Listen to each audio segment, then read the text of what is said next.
نحمده ونصلي على رسوله الكريم اما بعد فاعوذ بالله من الشيطان الرجيم بسم الله الرحمن الرحيم رب اشرح لي صدري ويسر لي امري واحلل عقدة من لساني يفقهوا قولي. ایصال ثواب. بسم اللہ الرحمن الرحیم. ہر مسلمان کی یہ خواہش ہونی چاہیے کہ دنیا سے جانے کے بعد بھی اس کی نیکیوں میں اضافے کا سلسلہ کسی نہ کسی طرح جاری رہے تاکہ وہ آخرت میں بلند درجات تک پہنچ سکے. انسان کے فوت ہونے کے بعد اس کے ذاتی اعمال کا سلسلہ منقطع ہو جاتا ہے، یعنی ختم ہو جاتا ہے، لیکن کچھ اعمال پھر بھی اسے فائدہ دیتے ہیں.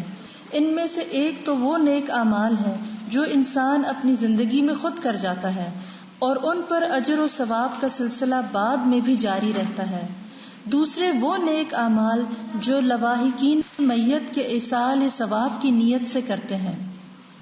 رسول اللہ صلی اللہ علیہ وآلہ وسلم نے فرمایا، جب انسان فوت ہو جاتا ہے تو 3 اعمال کے سوا اس کے تمام اعمال کا سلسلہ منقطع ہو جاتا ہے: صدقہ جاریہ، یا وہ علم جس سے نفع اٹھایا جاتا رہے، یا نیک اولاد جو اس کے لیے دعا کرتی ہے. صحیح مسلم. یعنی ہمارے عمل 2 طرح کے ہیں. ایک وہ جو ہم آج کر رہے ہیں، لیکن ہم نے ہمیشہ تو نہیں رہنا کہ ہم یہ کرتے رہیں. تو کچھ ایسے کام کر جائیں اپنی زندگی میں کہ آپ دنیا سے چلے بھی جائیں تو کوئی اور آپ کو ثواب نہیں پہنچا رہا، تو آپ کا اپنا کام کنٹینیو کرے، آپ کا بزنس جو آپ اللہ سے شروع کرے وہ بعد میں بھی جاری رہے. دوسرا یہ ہے کہ آپ کے جو رشتہ دار ہیں، آپ کے بچے، آپ کے اور رشتہ دار، وہ آپ کے لیے کچھ کریں جس کا ثواب آپ کو ملے. اب کیا کسی کو آپ مجبور کر سکتے ہیں کہ وہ آپ کے لیے کچھ کرے؟ لوگ اپنے لیے نہیں کرتے، ہمارے لیے کیا کریں گے؟ لیکن کچھ بچے خیر خواہ ہوتے ہیں، وہ ماں باپ کو بھولتے نہیں ہیں، یا شاگرد ایسے ہوتے ہیں اپنے استادوں کو نہیں بھولتے، یا کوئی بھی جس پر آپ نے احسان کیا ہو تو وہ آپ کے لیے کچھ نہ کچھ کرتے رہتے ہیں. تو وہ کون سے عمل ہے؟ قرآن و سنت سے کیا ثابت ہوتا ہے؟ تو حدیث کے مطابق 3 چیزیں ہیں. نمبر 1 صدقہ جاریہ. آپ اپنا مال کسی ایسے کام میں دنیا میں اپنی زندگی میں اپنے ہاتھ سے لگا کے جائیں کہ جو پروجیکٹ بعد میں چلتا رہے. آپ فوت بھی ہو جائیں گے تو چونکہ آپ کا پیسہ وہاں لگا ہوا ہے، آپ کی ایفرٹ لگی ہوئی ہے، اس کا ثواب آپ کو پروفٹ ملتا رہے گا، ملتا رہے گا، ملتا رہے گا. تو وہ کیا کیا ہے جو ثابت ہے، من گھڑت نہیں ہے، قرآن و سنت سے ثابت ہے. ٹھیک ہے، تو سب سے پہلے ہم وہ عمل دیکھیں گے جو ہم خود ابھی کر سکتے ہیں اس زندگی میں، دنیا میں. ٹھیک ہے، چلیے. نیک اعمال کا ثواب جاریہ وہ نیک اعمال جو لوگ اپنی زندگی میں کر جاتے ہیں، ان پر اجر کا سلسلہ دنیا سے جانے کے بعد بھی ملتا رہتا ہے. وہ مندرجہ ذیل ہے. فی سبیل اللہ مال خرچ کرنا. صدقہ جاریہ سے مراد خیر اور بھلائی کے ان کاموں میں مال خرچ کرنا ہے جن سے لوگوں کو فائدہ پہنچے، جیسے مسجد، اسکول، مدرسہ، مسافر خانہ یا ہسپتال کی تعمیر، کوئی مفید دوا بنانا، پانی پلانے کا انتظام، کنواں کھودوانا، سایہ دار یا پھل دار درخت لگوانا وغیرہ. رسول اللہ صلی اللہ علیہ وآلہ وسلم نے فرمایا، بہترین صدقات میں سے اللہ کی راہ میں کسی خیمے کا سایہ مہیا کرنا، یا اللہ کے راستے میں کوئی خادم ہبہ کرنا، یا اللہ کی راہ میں کسی نر جانور پر کسی کو سوار کرنا ہے. سنن الترمذی. تو اس سے صدقہ جاریہ کے کام کون سے پتہ چل رہے ہیں؟ مثلا کوئی مسجد بناتا ہے، کوئی اسکول بناتا ہے، کوئی مدرسہ بناتا ہے جس میں دینی تعلیم کا انتظام ہوتا ہے، کوئی مسافر خانہ بناتا ہے، یا ہاسپٹل بنواتا ہے، یا کوئی دوائی ایجاد کرتا ہے جس سے لوگوں کا علاج ہو. کوئی کینسر کی دوا بنائی کسی نے، یا ہیپیٹائٹس کی، یا کسی بھی چیز کی، اور نیت اللہ کی رضا ہو، دکھاوا نہ ہو، مال کمانا نہ ہو. یا پانی پلانے کا انتظام، جیسے واٹر کولر وغیرہ لگوا دینا، یا کنواں کھدوا دینا جہاں پانی نہیں ہوتا ایسے ایریاز میں، یا درخت لگوانا، اس کے پھل. اب وہ پھل آتے جائیں گے، جو بھی کوئی کھاتا جائے گا اس کا ثواب چاہے چڑیا پرندہ ہی کیوں نہ کھائے، وہ بھی لگانے والے کو ملتا رہے گا. تو یہ کام اپنی زندگی میں آپ اپنے ہاتھ سے کر سکتے ہیں. اور حدیث سے کیا پتہ چلتا ہے؟ اللہ کی راہ میں کسی خیمے کا سایہ مہیا کرنا، کوئی چھت مہیا کرنا. مثلاً اللہ کی راہ میں کیا ہے کہ جہاں اللہ کی بات ہو، اللہ کے دین کی خدمت ہو. مثلاً آپ کوئی دینی مدرسہ بناتے ہیں، کوئی چیز تعمیر کرتے ہیں، تو آپ نے وہ چھت کیوں بنائی، کیوں بلڈنگ لی؟ تاکہ وہاں اللہ کا دین سیکھا جائے. مثال کے طور پر اس وقت جو آپ یہاں بیٹھے ہیں، تو آپ کا کیا خیال ہے یہ فری میں ملا ہوا ہے سب کچھ؟ ہم اس وقت جو ہیٹنگ استعمال کر رہے ہیں، یا یہ چھت ہے ہمارے اوپر، یا بارش ہوتی ہے یا برف پڑتی ہے تو ہمارے اوپر نہیں آتی، تو تبھی ہم یہاں اکٹھے ہو کے بیٹھتے ہیں نا. تو جس کا اس میں پیسہ لگا ہوا ہے، ان سب کے لیے نہ صرف زندگی میں بلکہ بعد میں بھی جتنے لوگ فیض اٹھا کے جا رہے ہیں ان کے لیے صدقہ جاریہ بنے گا. یا آپ کسی مسجد میں جاتے ہیں اور وہ کہتے ہیں یہاں مسجد تعمیر ہو رہی، تو آپ 5 پاؤنڈ وہاں ڈال آتے ہیں مثلاً، حالانکہ آپ نہیں جانتے ان کو، کس لیے ڈال دیتے ہیں؟ چلو میرا بھی حصہ پڑ جائے. کہیں اور جاتے ہیں تو کوئی ہاسپٹل بننے کا پتہ چلتا ہے، وہاں بھی کچھ ڈال دیتے ہیں، چلو اس میں بھی میرا حصہ پڑ جائے. تو یہ ساری چیزیں کیا ہیں؟ یا کسی ایسے علاقے میں درخت لگوا دیتے ہیں جہاں درخت نہیں ہے آلریڈی، کسی بھی ملک میں ان درختوں کے لگانے کا پیسہ دے دیتے ہیں، سب صدقہ جاریہ. اور یہاں کیا ہے؟ اللہ کے راستے میں کوئی خادم ہبہ کرنا، یعنی کسی ٹیچر کی سیلری دے دینا. اللہ کے راستے میں نر جانور پر سوار کرنا، یعنی ٹرانسپورٹ کا انتظام کر دینا. جہاں لوگ دین کی تعلیم سیکھنے کے لیے آ رہے ہوں جا رہے ہوں ان کے لیے گاڑی مہیا کر دینا. یہ اپنی زندگی میں جو کرے گا اس سے جو بھی دین کو فائدہ ہوگا وہ مرنے کے بعد بھی ثواب لکھا جاتا رہے گا. نیکسٹ، مسجد تعمیر کرنا.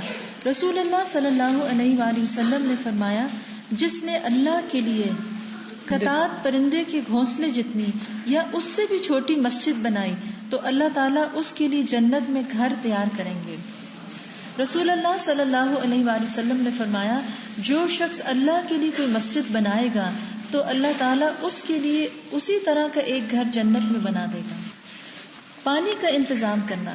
رسول اللہ صلی اللہ علیہ وآلہ وسلم نے فرمایا، جس نے کوئی کنواں کھدوایا پھر جو بھی پیاسا جاندار اس میں سے پانی پیے گا، خواہ وہ جن ہو، انسان ہو یا کوئی پرندہ، تو قیامت تک اللہ تعالیٰ اس شخص کو اجر دیتا رہے گا.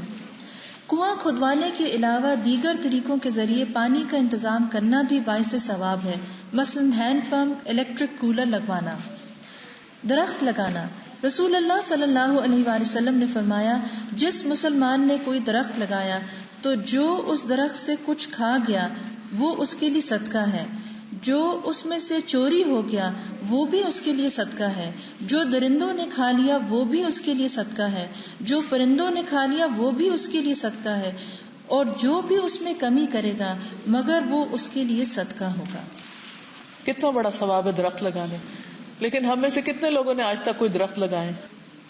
آپ کہیں پر بھی درخت لگاتے ہیں، چاہے وہ آپ کا گھر نہیں ہے، کسی غیر کا علاقہ ہے، لیکن اس میں سے جو بھی جا رہا ہے وہ آپ کے لیے ثواب ہی ثواب ہے. مسافروں کی ضروریات کا خیال رکھنا. سیدنا عمر بن حارث رضی اللہ تعالیٰ عنہ کہتے ہیں، رسول اللہ صلی اللہ علیہ وآلہ وسلم نے نہ دینار چھوڑے نہ درہم، نہ غلام نہ باندی، سوائے اپنے سفید خچر کے جس پر آپ صلی اللہ علیہ وآلہ وسلم سوار ہوا کرتے تھے، اور آپ صلی اللہ علیہ وآلہ وسلم کے ہتھیار اور کچھ زمین جو آپ صلی اللہ علیہ وآلہ وسلم نے اپنی زندگی میں مسافروں کے لیے وقف کر رکھی تھی. تو اس سے کیا پتہ چلتا ہے کہ نبی صلی اللہ علیہ وسلم نے اپنی زندگی میں کچھ زمین مسافروں کے لیے وقف کی ہوئی تھی کہ وہ وہاں آئے اور ٹھہرے، ان کے لیے انتظام کیا ہوا تھا. نبی کریم صلی اللہ علیہ وآلہ وسلم نے فرمایا، یہ مال سرسبز اور شیریں ہے اور مسلمان کا بہترین ساتھی ہے، جبکہ اس میں سے مسکین، یتیم اور مسافر کو دیا جائے.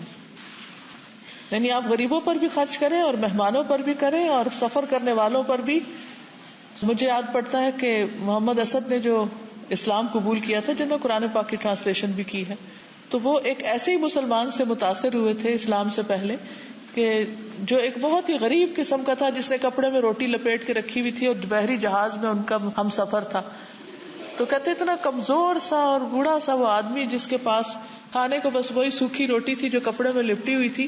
جب جہاز چلا تو اس نے وہ روٹی نکالی اور کھولی اور آدھا کر کے آدھی مجھے پیش کی مسکراتے ہوئے اور آدھی خود کھانے لگ گئے. کہتے ہیں یہ بات میرے دل میں اتر گئی.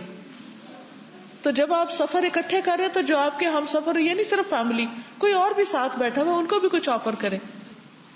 یا کبھی آپ کو فی سبیل اللہ مہمان دیکھنے پڑ جائے تو ان پر خرچ بھی خوشی سے کریں، کیونکہ وہ اللہ کے راستے میں نکلے. یہ نہ کہے کہ یہ ہمارے اوپر کیا بوجھ پڑ گیا. نفع بخش علم، قرآن و حدیث کی تعلیم دینا، امر بالمعروف اور نہی عن المنکر کرنا، دین کی نشر و اشاعت کے دیگر کام جیسے مستند دینی کتب لکھنا، درس و تدریس پر مشتمل کیسٹس اور سیڈیز کی تیاری، مفید سائنسی ایجاد وغیرہ. رسول اللہ صلی اللہ علیہ وآلہ وسلم نے فرمایا، جو ہدایت کی طرف بلائے اس کے لیے اس کے برابر اجر ہے جو اس کی پیروی کرے، ان میں سے کسی کے اجر میں کچھ کمی نہ کی جائے گی.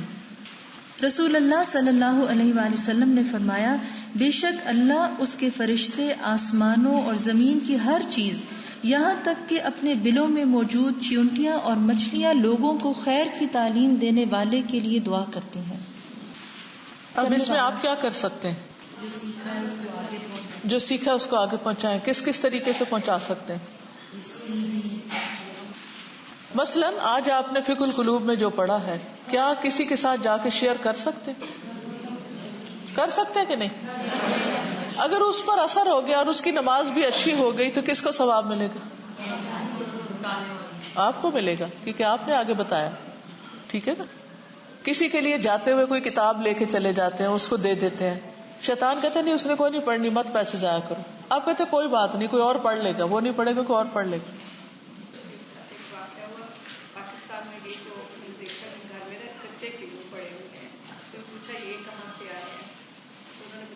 آنٹی دے کر گئی ہیں جو گاؤں میں رہتی ہے، وہ کچے کی توڑ کر دے جاتے ہیں. تو جب وہ مجھے ملی تو میں نے پوچھا آپ نے کچے کیوں بھیجے ہیں؟ تو میں نے کہا کہ میرے مسائل ہیں جو اپنے سے پہلے ہی توڑ لیتے ہیں، تو میں نے ان سے بھی پہلے توڑ لیے ہیں.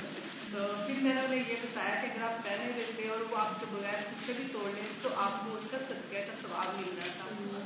تو پھر 2-3 سال بعد میں گئی ہوں تو پھر انہوں نے بتایا کہ آپ نے مجھے یہ بتائی تھی حدیث، تو اب میں ایسے نہیں کرتی. الحمدللہ. اب اس میں آپ دیکھیے کہ جو ہدایت کی طرف بلائے، یہ کیسے کر سکتے ہیں؟ یہ کیسے کر سکتے؟ اب دیکھیں اگر آپ کو یہ پتہ ہی نہیں چلا کہ کرنا کیا ہے تو پھر تو اس علم کا فائدہ کوئی نہیں. جو ہدایت کی طرف بلائے کیا کر سکتے ہیں؟ قرآن کی دعوت دے، قرآن کی طرف. ہاں اوکے. ہاں کلاس میں ہم لوگوں کو لے گئے. شاباش، بہت اچھے. جیسے ہم کلاس میں اور لوگوں کو بھی بلا کے ساتھ لے کر آئے، اپنی گاڑی میں بٹھا کے لے آئے، یا پھر آپ ان کو فون کر دیں ایک، یا کوئی کارڈ دے دیں، یا کوئی بھی، تو یہ بلانا ہو گیا نا. تو جب آپ نے بلایا، جتنے لوگ آئے انہوں نے سنا، انہوں نے سیکھا، انہوں نے عمل کیا، تو جو وہ کریں گے اس کا سارا اجر آپ کو بھی ملے گا، ان کے سوا ان کو بھی ملے گا، آپ کو بھی ملے گا. لیکن ہم بلاتے بھی نہیں. بلانا سب سے آسان کام ہے. قرآن پڑھا، اگر کوئی چیز آپ کے دل کو لگی اس کی وجہ سے آپ نے بالکل شیئر کریں. Very good. ایسے ذکر کر کہ اپنے قرآن میں پڑھا تھا کہ اللہ تعالیٰ اچھے لوگوں کی بات کرتے ہیں نا، ان میں ان لوگوں کا ذکر ہے جو مستغفرین بالاسحار. اللہ کے لفظ جو ڈائریکٹ سنے نا، اس سے اثر ہوا. تو میں نے سوچا چلو آدھا گھنٹہ فجر سے پہلے اٹھ کر تہجد پڑھ لیں تو اس میں شامل ہو سکتے ہیں. تو میں نے ایسے اپنی فرینڈ سے بات کی، تو وہ کلاس روم میں رہتی ہے. جب میں اس کو وزٹ کرنے گئی تو مجھے بتا رہی تھی کہ اس نے بھی کرنا شروع کر دیا. ماشاءاللہ. اس کے گھر ایک آئی تھی، اس نے بھی اس سے سن کر شروع کر دیا. تو وہ سب کو یعنی کہ اسی طرح ثواب آگے سے آگے آگے. اب وہ آپ دنیا سے چلے بھی جائیں تو جو لوگ وہ کر رہے ہیں نا، وہ ان کو بھی ثواب ملے، آپ کو بھی قبر میں پہنچ رہا ہے. کتنا نفع کا سودا ہے، کتنا بڑا بزنس ہے.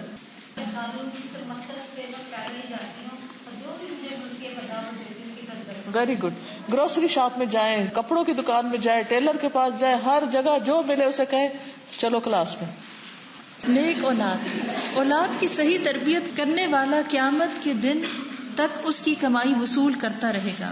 رسول اللہ صلی اللہ علیہ وآلہ وسلم نے فرمایا، بے شک سب سے پاکیزہ چیز جسے انسان کھاتا ہے وہ اس کے ہاتھوں کی کمائی ہے، اور اس کی اولاد بھی اس کی کمائی میں سے ہے. رسول اللہ صلی اللہ علیہ وآلہ وسلم نے فرمایا، بلا شبہ اللہ تعالیٰ جنت میں نیک آدمی کا درجہ بلند فرماتا ہے. تو وہ عرض کرتا ہے، اے میرے رب، یہ درجہ مجھے کیسے حاصل ہوا؟ تو اللہ تعالیٰ فرماتا ہے تیری اولاد کی تیرے لیے دعائیں مغفرت کی وجہ سے. تو بچوں کو بخشش کی دعا زبانی یاد کرا دیں تاکہ وہ آپ کے لیے بعد میں پڑھتے رہیں. ٹھیک ہے نا؟ اور اس کا الگ کارڈ بھی شاید موجود ہو, کوئی ایک ہی دعا سکھا دے, ساری نہیں بھی تو, کیونکہ اگر انہیں آتی نہیں ہوگی, انہیں پتہ ہی نہیں ہوگا, ان کے پاس کاغذ ہی نہیں ہوگا, وہ آپ کے لیے کہاں سے دعا کرے گی. ٹھیک ہے. دوسری بات شمیم جو آپ بتا رہی تھی کہ کسی مسلمان کے بچے نے جب جنازہ نہیں اپنے باپ کا دیکھا تو اس کو جلا دیا گیا, آپ بتا دیجئے واقعہ.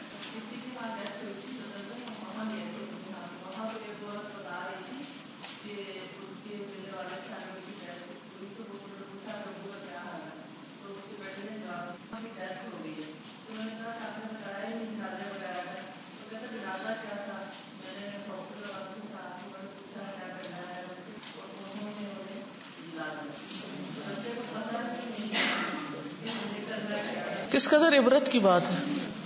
جب بچوں کو ہم نہیں سکھائیں گے, انہیں پتہ ہی نہیں ہوگا. اچھا, بچے کو بتایا گیا کہ جگہ خریدنی پڑتی ہے, سستی, جو بھی ریزن ہو, لیکن ایک مسلمان بچہ اپنے والد کو دفنانے کی بجائے جلوا دے, یہ کوئی معمولی بات ہے؟ لواحقین کی طرف سے ایصال ثواب. لواحقین کی طرف سے میت کے ایصال ثواب کے لیے کیے جانے والے کام دو طرح کے ہیں. وہ کام جو مرنے والے کے ذمے فرض تھے مگر بیماری یا کسی اور مشکل کی وجہ سے وہ انہیں نہ کر سکا, ایسے کام مندرجہ ذیل ہیں. میت کے چھوٹے ہوئے روزے رکھنا.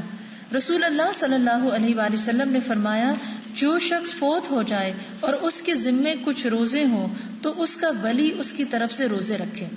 سیدنا ابن عباس سے روایت ہے ایک آدمی نے نبی صلی اللہ علیہ وآلہ وسلم کے پاس آیا تو کہا اے اللہ کے رسول, میری والدہ فوت ہو گئی ہیں اور ان کے ذمے 1 ماہ کے روزے تھے, کیا میں ان کی طرف سے وہ روزے رکھ لوں؟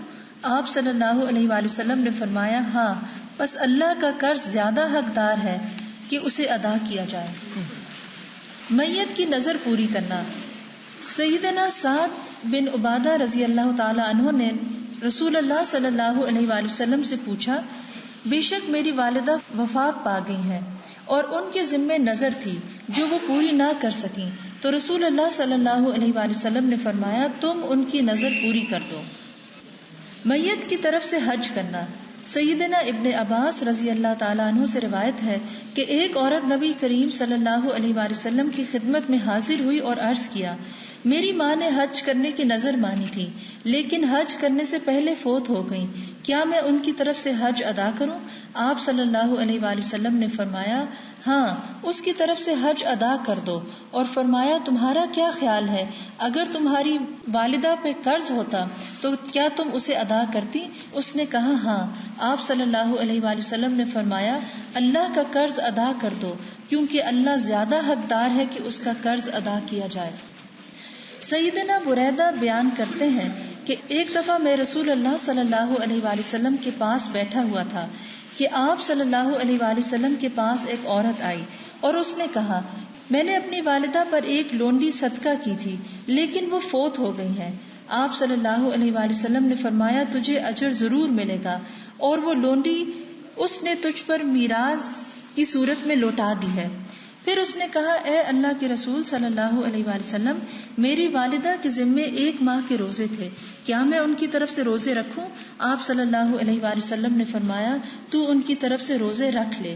پھر اس نے کہا انہوں نے کبھی حج نہیں کیا, کیا میں ان کی طرف سے حج کر لوں؟ آپ صلی اللہ علیہ وآلہ وسلم نے فرمایا تو ان کی طرف سے حج کر لے.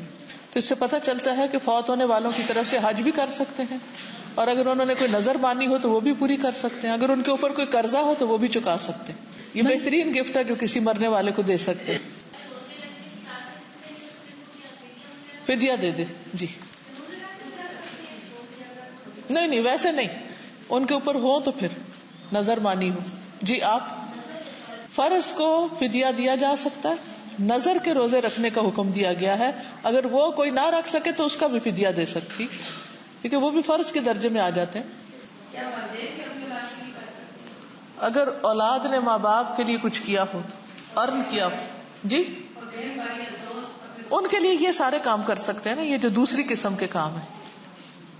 ایک ہے آپ کی اپنی انویسٹمنٹ کہ آپ نے خود محنت کی اور اس کا پھل بعد میں کھا رہے ہیں, اور ایک یہ دوسروں کی طرف سے گفٹس مل رہے ہیں آپ کو. ٹھیک ہے, ایسے ہی ہوتا ہے نا دنیا میں بھی. ایک آپ خود کوئی جاب کام کرتے ہیں, اس میں سے آپ کو پروفٹ ملتا ہے یا سیلری ملتی, اور ایک یہ ہے کہ آپ کو ماں باپ تحفے دیتے ہیں, بہن بھائی دوست احباب. تو یہ دو طرح کی آمدنی زندگی میں بھی ہوتی ہے, مرنے کے بعد بھی ایسا ہی ہے. ایک وہ کام ہے جو آپ کے اپنے کیے ہوئے ہیں اور چل رہا ہے سلسلہ, بند نہیں ہوئے, اور دوسرے وہ جو دوسرے آپ کو کر کے بھیج رہے ہیں.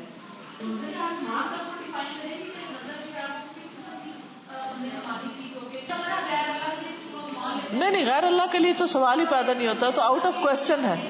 نظر کا مطلب یہ ہوتا ہے کہ اگر کسی, مثلا میری ایک دوست ہیں, ان کے گھٹنے خراب تھے, تو انہوں نے نظر مانی کہ اگر میرے گھٹنے ٹھیک ہو گئے تو میں پیدل عمرہ کروں گی, کیونکہ اس سے پہلے وہ ویل چیئر پر گئی تھی.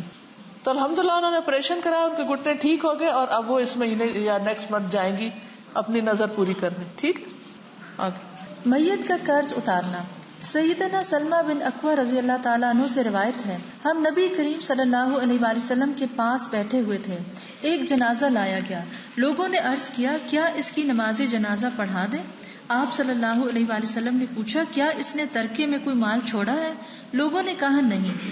آپ صلی اللہ علیہ وآلہ وسلم نے دریافت فرمایا, کیا اس پر کسی کا قرض ہے؟ لوگوں نے بتایا 3 دینار ہیں. اس پر آپ صلی اللہ علیہ وآلہ وسلم نے فرمایا, پھر تم اپنے ساتھی کی نماز جنازہ خود ہی پڑھ لو. ابو قتادہ رضی اللہ تعالیٰ عنہ نے کہا, اے اللہ کے رسول, آپ صلی اللہ علیہ وسلم اس کی نماز جنازہ پڑھا دیں, میں اس کا قرض ادا کر دوں گا. تو آپ صلی اللہ علیہ وآلہ وسلم نے اس کی نماز جنازہ پڑھا دی. وہ کام جو مرنے والے کے ذمے فرض تو نہ تھے, لیکن جب لواحقین اس کے لیے کرتے ہیں تو میت کو ان کا ثواب پہنچتا ہے. ایسے اعمال درج ذیل ہیں. میت کی بخشش کے لیے دعا کرنا. سیدنا ابو ہریرہ رضی اللہ تعالیٰ عنہ بیان کرتے ہیں کہ میں نے رسول اللہ صلی اللہ علیہ وآلہ وسلم کو فرماتے ہوئے سنا, جب تم کسی میت کا جنازہ پڑھو تو اس کے لیے اخلاص سے دعا کیا کرو.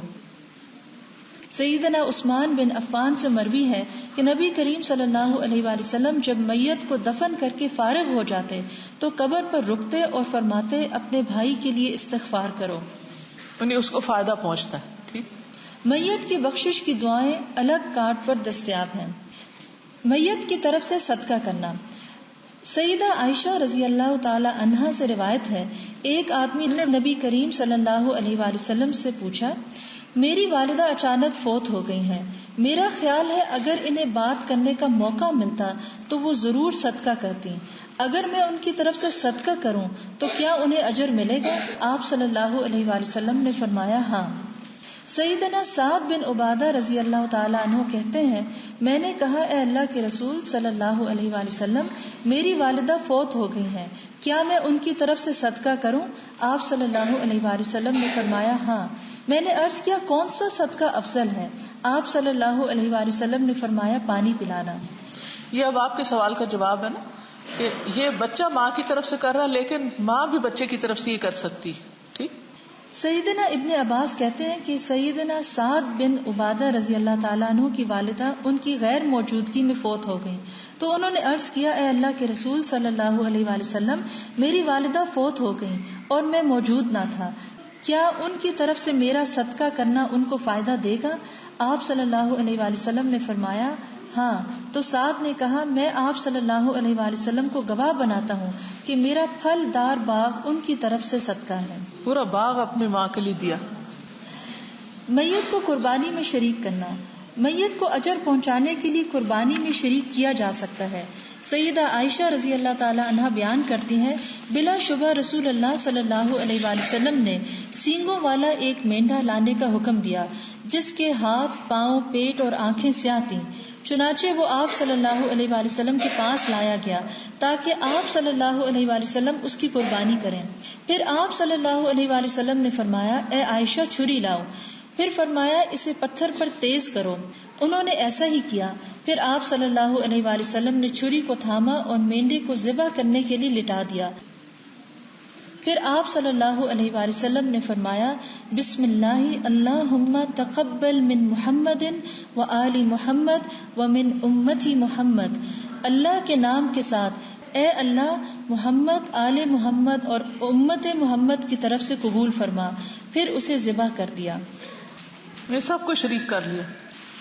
اہم بات، جس طرح مرنے والے کو اس کے نیک اعمال کا ثواب پہنچتا ہے، اسی طرح برے اعمال کا وبال بھی پہنچتا ہے، اس لیے خاص طور پر ان گناہوں سے بچنا چاہیے جو موت کے بعد بھی جاری رہتے ہیں۔ مثلا کوئی شراب خانہ بنوا گیا یا کوئی ڈسکو کے لیے جگہ بنا گیا، تو جو وہاں حرام کام ہوں گے وہ مرنے کے بعد بھی سلسلہ اس کا جاری رہے گا۔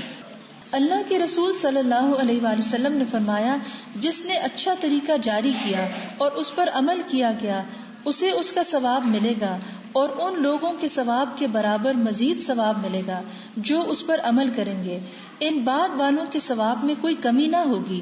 اور جس شخص نے برا طریقہ ایجاد کیا پھر اس پر عمل کیا گیا، اسے ان لوگوں کے گناہ کے برابر مزید گناہ ہوگا جو اس پر عمل کریں گے، ان بعد والوں کے گناہ میں کوئی کمی نہ ہوگی۔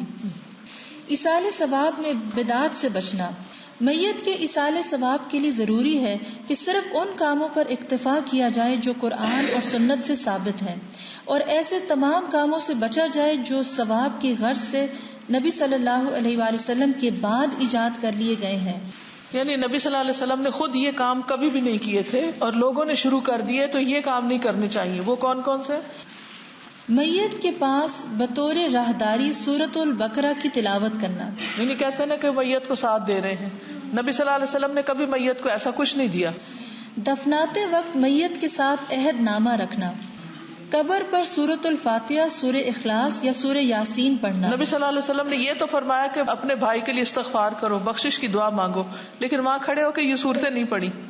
جمعرات، کل، دسواں اور چہلم کرنا۔ یہ بھی سب بعد میں رسمیں ایجاد ہوئی ہیں۔ نبی صلی اللہ علیہ وسلم نے کوئی جمعرات نہیں کی، کوئی کل نہیں کیے، کوئی 40واں وغیرہ نہیں کیا۔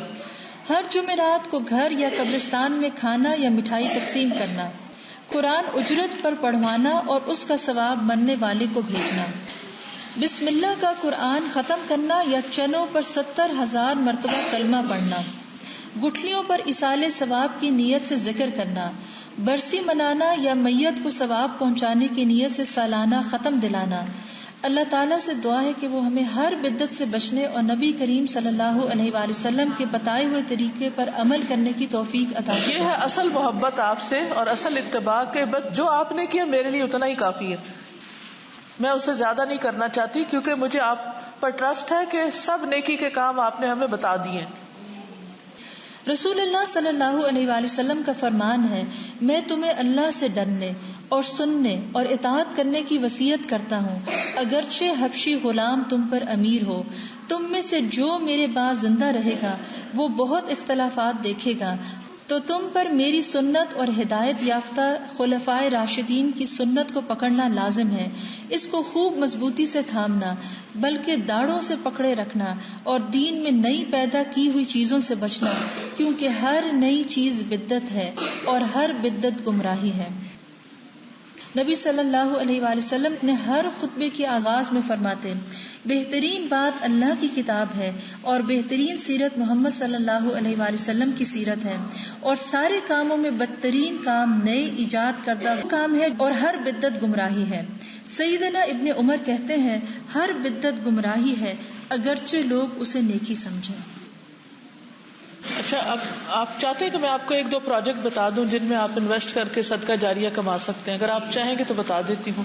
صرف ایک موقع ہے، اس کے علاوہ بھی آپ خود سوچ سکتے ہیں جہاں جہاں کے موقع ہو۔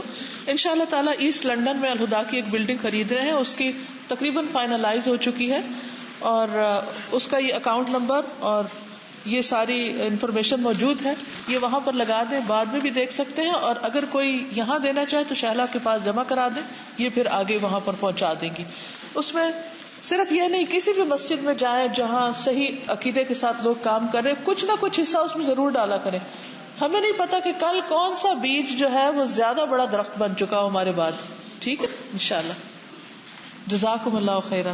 آپ سب کو اللہ تعالیٰ بہترین جزا دے اور آپ کے اس وقت کا بہترین اجر آپ کو عطا فرمائے۔ یہ کہتی ہے کہ آج کل ہم بہت سے واٹس ایپ اور وائبر وغیرہ یوز کرتے ہیں، اس پر گروپس بھی بنے ہوتے ہیں، ہم ایک دوسرے سے اچھی باتیں شیئر کر سکتے ہیں، یہ تو بہت اچھی بات ہے، لیکن اس میں ہم غلط قسم کی چیزیں نہ شیئر کریں. کچھ لوگ کہتے ہیں یہ کام کرو تو اتنا زیادہ ثواب ہوگا اور یہ تمہارا فائدہ ہو جائے گا. اگر اوتھینٹک نہیں تو آگے نہ پہنچائیں. جھوٹی باتیں نہیں پہنچانی چاہیے آگے, اس کا اتنا ہی گناہ بھی زیادہ. اوکے, سبحانک اللہم و بحمدک, اشہد ان لا الہ الا انت, استغفرک و اتوب الیک. السلام علیکم و رحمۃ اللہ وبرکاتہ.